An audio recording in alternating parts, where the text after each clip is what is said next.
KSEB electricity worker തസ്തികയിലേക്കുള്ള PSC പരീക്ഷ നടക്കാൻ പോകുന്നത് സെപ്റ്റംബർ 30-നാണെന്ന് PSC ഇത് അനൗൺസ് ചെയ്തിരിക്കുകയാണ്. 90 ദിവസമാണ് നമ്മുടെ കയ്യിലുള്ളത്. അപ്പോൾ ഈ 90 ദിവസം കൊണ്ട് ഇനി എങ്ങനെയാണ് നമ്മൾ ഈ പരീക്ഷയ്ക്ക് വേണ്ടി പഠിക്കേണ്ടത്? പഠിക്കാൻ സമയമുണ്ട്, പക്ഷേ വ്യക്തമായ ഒരു സ്ട്രാറ്റജി നിങ്ങൾക്ക് ഉണ്ടാവണം. ഈ സിലബസിനെ കുറിച്ച് വ്യക്തമായ ഒരു ധാരണ നിങ്ങൾക്ക് ഉണ്ടാവണം. നിങ്ങൾ ഫേസ് ചെയ്യാൻ പോകുന്ന കോമ്പറ്റീഷൻ എത്രയാണെന്ന് നിങ്ങൾക്ക് വ്യക്തമായി അറിഞ്ഞിരിക്കണം. കോൺഫിഡന്റ് ആയിരിക്കാം, പക്ഷേ ഈ കോമ്പറ്റീഷനെ നിങ്ങൾ നിസ്സാരമായി കാണരുത്.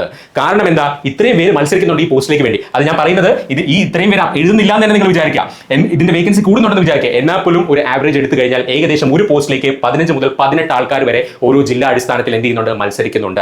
അത് നിങ്ങൾ മനസ്സിലാക്കിയിട്ട് വേണം പോകാനായിട്ട്. 10 മോഡ്യൂൾ, ഓരോ മോഡ്യൂളും 10 മാർക്ക് വെച്ചിട്ടാണ് എന്ത് PSC മാർക്ക് വെച്ചിരിക്കുന്നത്. ഒരു IT ലെവൽ എക്സാം ആയതുകൊണ്ട് തന്നെ നമ്മുടെ ഫസ്റ്റ് 2 മോഡ്യൂളൊക്കെ കമ്പാരിറ്റീവ്ലി സിമ്പിൾ ആണ്. അല്ലെങ്കിൽ ഫസ്റ്റ് ഈ basic electricity, Ohm's law, magnetism, ഇതൊക്കെ കമ്പാരിറ്റീവ്ലി സിമ്പിൾ ആണ്. ഇതിലുള്ള ചോദ്യങ്ങൾ എല്ലാവർക്കും എഴുതാൻ പറ്റുന്ന ചോദ്യങ്ങളാണ്. പക്ഷേ നമ്മുടെ റാങ്ക് ഡിസൈഡ് ചെയ്യാൻ പോകുന്ന ചോദ്യങ്ങൾ എന്ന് പറയുന്നത് പലപ്പോഴും എന്താണ്?